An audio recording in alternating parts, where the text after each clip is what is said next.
Clip number 1049۔ اس clip میں آپ قرآن پاک کی سورہ نمل کی آیت نمبر 54 سے 58 تک کی تلاوت، ترجمہ اور تفسیر قرآن صراط الجنان سماعت فرمائیں گے۔ بسم اللہ الرحمن الرحیم۔ ترجمہ: اللہ کے نام سے شروع جو نہایت مہربان رحمت والا ہے۔ وَلُوطًا إِذْ قَالَ لِقَوْمِهِ أَتَأْتُونَ الْفَاحِشَةَ وَأَنْتُمْ تُبْصِرُونَ۔ ترجمہ: اور لوط کو یاد کرو جب اس نے اپنی قوم سے فرمایا کیا تم بے حیائی کا کام کرتے ہو حالانکہ تم دیکھ رہے ہو۔ وَلُوطًا،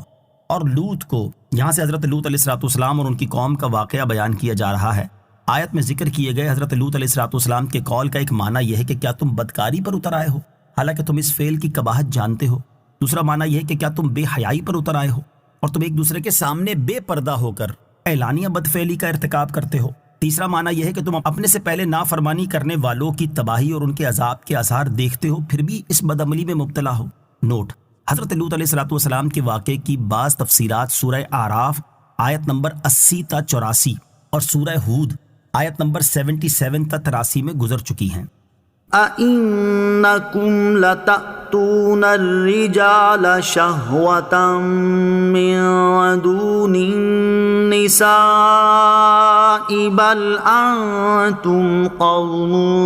تَجْهَلُونَ۔ ترجمہ: کیا تم عورتوں کو چھوڑ کر مردوں کے پاس شہوت سے جاتے ہو بلکہ تم جاہل لوگ ہو۔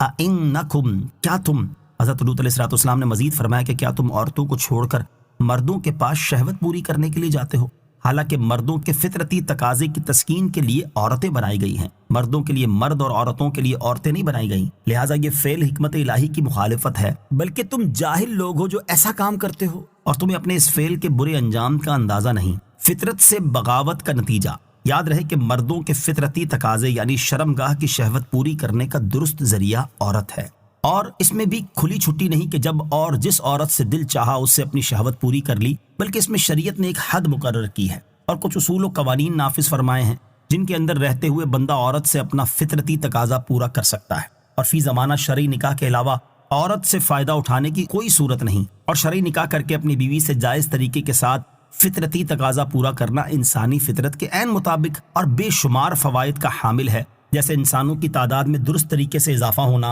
خاندانی نظام قائم ہونا، معاشرے میں فحاشی اور بے حیائی کا خاتمہ ہو کر ایک پاکیزہ معاشرے کا ترتیب پانا وغیرہ۔ اور جب سے لوگوں نے اپنی فطرت سے بغاوت کرتے ہوئے معاشرے میں ہم جنس پرستی کو فروغ دینا شروع کیا، مردوں کو مردوں اور عورتوں سے بدفعلی کرنے کی طرف منظم طریقے سے مائل کیا، فحاشی، عریانی اور بے حیائی کو عام کیا، عورتوں میں پردے کی ذہنیت کو ختم کر کے آزاد روش اور روشن خیالی کی سوچ کو پیدا کیا، بدفعلی اور زناکاری کو آسان سے آسان تر کیا، حتیٰ کہ بچوں کو اس کی باقاعدہ تربیت دینے کا نظام قائم کیا، تب سے ان لوگوں کا حال جانوروں سے بھی بدتر ہوتا جا رہا ہے، اور یہ لوگ انتہائی خطرناک مسائل اور مہلک امراض سے دوچار ہونے کے بعد اب اس بات پر مجبور ہو چکے ہیں کہ وہ فطرت سے بغاوت ختم کر دیں اور اپنے معاشرے میں اس نظام کو رائج کریں جو فطرت کے مطابق ہے۔ اے کاش مسلمان بھی ہوش کے ناخن لیں اور یہ بھی اپنی فطرت سے بغاوت نہ کریں، اور جو بغاوت کر چکے وہ اس سے باز آ جائیں۔ اللہ تعالیٰ انہیں ہدایت عطا فرمائے، آمین۔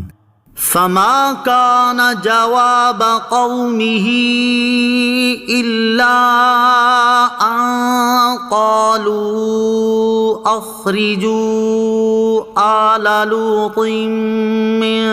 قريتكم إنهم أناس يتطهرون۔ فأنجيناه وأهله إلا امرأته قدرناها من الغابرين وأمطرنا عليهم مطرا فساء مطر المنذرين۔ ترجمہ: تو اس کی قوم کا اس کے سوا کچھ جواب نہ تھا کہ کہنے لگے کہ لوط کے گھر والوں کو اپنی بستی سے نکال دو، بے شک یہ ایسے لوگ ہیں جو بڑے پاک صاف بنتے ہیں، تو ہم نے اسے اور اس کے گھر والوں کو نجات دی مگر اس کی عورت کو ہم نے اسے پیچھے رہ جانے والوں میں سے مقرر کر دیا تھا، اور ہم نے ان پر ایک بارش برسائی تو ڈرائے جانے والوں کی بارش کتنی بری تھی۔ انہم اناس یتطہرون، بے شک یہ ایسے لوگ ہیں جو بڑے پاک صاف بنتے ہیں۔ قوم لوط کا یہ قول بد باطنی کی انتہا ہے کہ اپنی خبیث حرکتوں کو برا سمجھنے اور ان سے باز آنے کی بجائے حضرت لوط علیہ الصلوۃ والسلام اور ان کے ساتھیوں کا مذاق اڑا رہے ہیں کہ یہ بڑے پاک باز بنتے پھرتے ہیں۔ ہمارا معاشرہ بھی ایسی کئی شناعتوں کا مرتکب ہو چکا ہے کہ یہاں فساق و فجار تو اپنے افعال پر فخر کرتے ہیں، جبکہ مذہبی لوگوں اور ان کے مذہبی افعال کا مذاق اڑایا جائے۔